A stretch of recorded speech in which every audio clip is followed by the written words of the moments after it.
modernos a dimensão do problema nos Estados Unidos. Na África nós tivemos também o caso do apartheid. É. Agora, um exemplo, o senhor poderia nos dizer um exemplo de uma discriminação gritante em nosso país?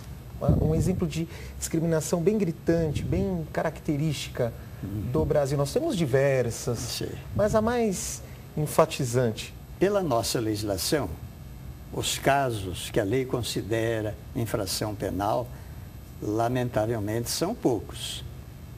A lei considera a raça, a cor, a etnia, a religião e a procedência nacional. São só 5 casos. Que coisa.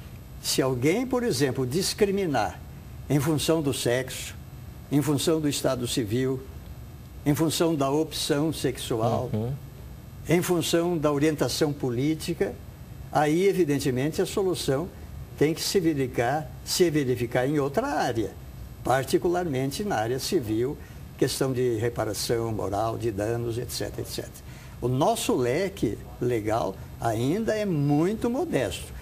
Raça, cor, etnia, religião e origem nacional. Agora, existe, eu insisto, porque é algo que, lamentavelmente, está lá no fundo dos cidadãos. Eu vou citar até um exemplo que todos nós acompanhamos, se bem que aí a manifestação nem foi de um brasileiro, foi de um argentino. Os senhores devem se recordar daquele episódio envolvendo aquele jogador do São Paulo Futebol Clube, Grafite, não é mesmo? Em que ele foi ofendido por um argentino, o processo teve uma repercussão muito grande e por aí vai.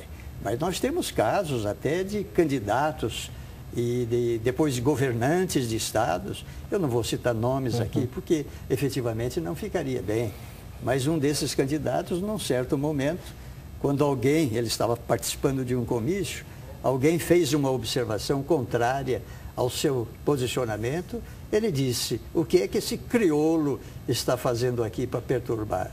Então, coisas dessa natureza, não é? Típica discriminação. Isto é. Agora, me parece, e a gente fala sempre no elevador social, muitos falou nisso, né?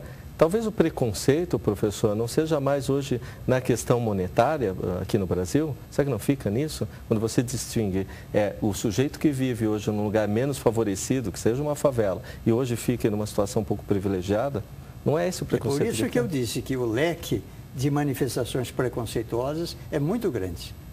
Muito maior do que o leque que a nossa legislação apresenta. Então estariam aí a idade, a maior ou a menor, estaria a condição social do indivíduo, não é? Evidentemente o seu potencial econômico. Às vezes o preconceito vai envolver, inclusive, a forma de falar, o idioma do cidadão. Nós sabemos que nós temos aqui, entre os povos, particularmente da Europa, aqueles que têm uma maneira de falar assim um pouco, o som é gutural. Então nós olhamos até com aquela estranheza, mas como, não é? Isto é normal? É também uma forma de preconceito também. Em suma, o leque de preconceitos, eu insisto, é muito extenso, lamentavelmente. Muito extenso, né, Walter? É muita coisa para a gente conversar. Ainda quero comentar essas questões regionais, professor. Sei. Né? Mas a gente vai para um intervalo agora e já no próximo bloco vai ter a participação do desembargador Nelson Calandra, que já chegou aos estúdios aqui. Ah, pois não. Vai ser um bom debate. A questão de justiça vai para um rápido intervalo e volta daqui a alguns instantes. Muito bom.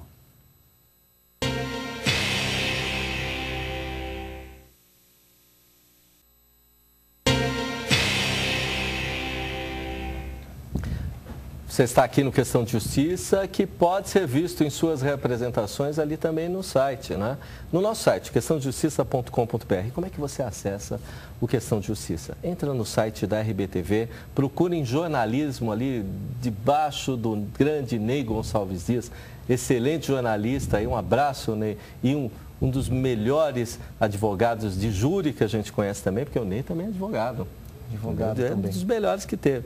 E ali você procura Questão de Justiça, ou você pode mandar uma pauta, pode também propor uma pauta ao programa, questãodejustiça@rbtv.com.br. Participe aí, ajude a fazer a cidadania do nosso país. Olha, hoje com o doutor Dirceu de Mello aqui falando sobre discriminação, né?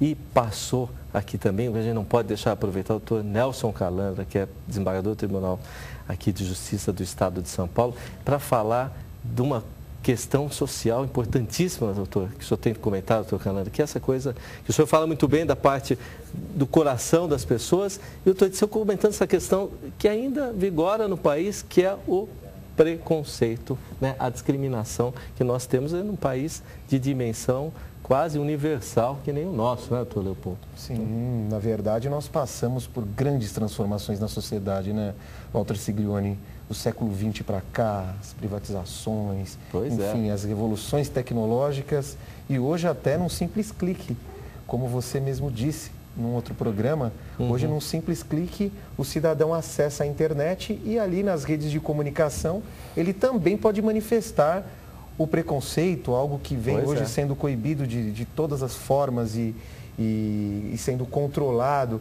Na verdade, nós temos diversas formas de preconceito, como o professor Dirceu de Mello comentou. Agora, a legislação penal, de um tempo para cá, vem sofrendo também grandes transformações. Nós temos aí projetos de lei que visam alterações do nosso Código de Processo Penal. Agora, na opinião, e agora vou perguntar para Bom, vou continuar com o professor Dirceu de Mello. Só primeiro deixa eu falar com o doutor Calandra para ele dar uma boa noite. Tudo bom, doutor Calandra? Olá para vocês que nos veem e ouvem. Sempre uma alegria estar ao lado do meu professor, Dirceu de Mello. O senhor comentou. Não é? É que eu demorei muito para chegar na faculdade e ele era muito jovem, por isso que a gente acabou no mesmo período. E eu me preocupava muito nos aspectos sociais da vida, eu estava ali na arena tentando, achava que podia reformar o mundo. E o professor Dirceu de Mello foi um dos mais primorosos professores que nós tivemos na nossa querida Faculdade de Direito, a Faculdade Paulista de Direito da Universidade Católica. É um homem primorosíssimo e acabou de demonstrar, vencendo um pleito democrático, que a idade só aperfeiçoa os seres humanos. Ela não os transforma eles não ficam menos dotados porque o tempo passa. Ele foi o nosso presidente do Tribunal de Justiça, um dos grandes presidentes que nós tivemos. Ele veio pelo 5º Constitucional, foi o maior presente que o 5º pôde dar à magistratura paulista e brasileira. Presidente primoroso, um homem dedicadíssimo, e isso fez uma diferença. E agora, há pouco tempo, foi eleito reitor, magnífico reitor da Pontifícia Universidade Católica.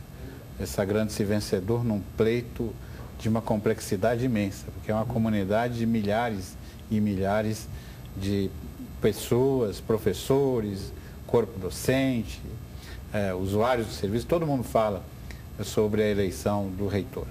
E está fazendo uma gestão magnífica junto à nossa Pontifícia Universidade Católica. E eu vi o professor Dirceu falando sobre discriminação e lembrava que no campo associativo, professor, muitas vezes nós vivemos esse problema.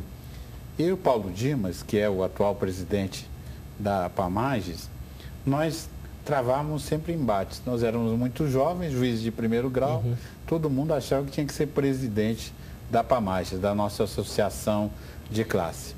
Mas veio uma pessoa que nos fez compreender que nós devíamos jogar toda a nossa vaidade no lixo.